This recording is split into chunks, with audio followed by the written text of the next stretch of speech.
Okay, it's that time of year.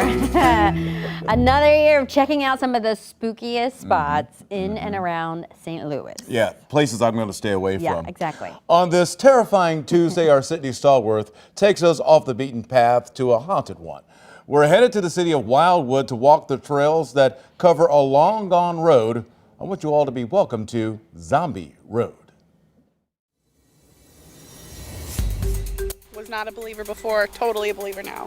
Alex Matuszek takes us back to 2013, when after a horseback ride, she went for a late-night walk in Wildwood at what's now known as Merrimack Greenway, home to a series of trails like the Al Foster and Rock Hollow trails, but people in that area know it as Zombie Road. There's stories that everyone has heard of this trail, and my aunt was in town, so we said, you know, we might as well just go check it out. We were definitely a little bit further down. This trail goes back quite a ways. It was not paved when we were walking the trail originally, so the brush was very high. Late at night, this supernatural skeptic, And I never really believed it. I was like, whatever. started feeling some strange sensations.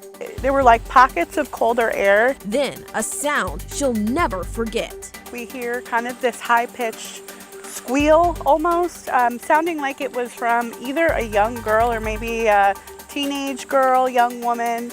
And simultaneously, as we hear that sound, I feel this sharp pain on my leg. Alex and her aunt hurry from the woods. When she gets home, a sinister surprise. There was scratches on my leg. Alex says she was wearing layers and riding chaps, all untorn. She assumes whatever scratched her wasn't of this world. I don't know any physical possible way how I could have gotten scratched without there being some kind of marking on my half chap leather or any kind of marking on my pants or my sock. No tears, no nothing. It wouldn't be the first time something inexplicable happened here. See how ooh, that's gone. A documentary, Children of the Grave by the Booth Brothers with Spooked Productions, shows a paranormal team out at night with cameras along Zombie Road. I spoke with Christopher Booth, who shares this footage with me of what he calls a shadow nest of children between the trees. The images were captured about 6 miles into the forest. Some say the original Zombie Road sits on one of the largest Native American burial grounds in the country and is occupied by spirits of indigenous people, Confederate soldiers, children, industrial workers. The list goes on.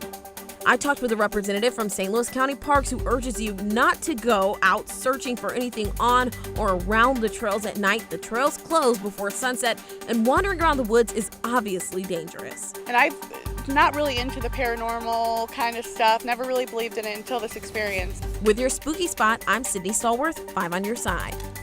Help!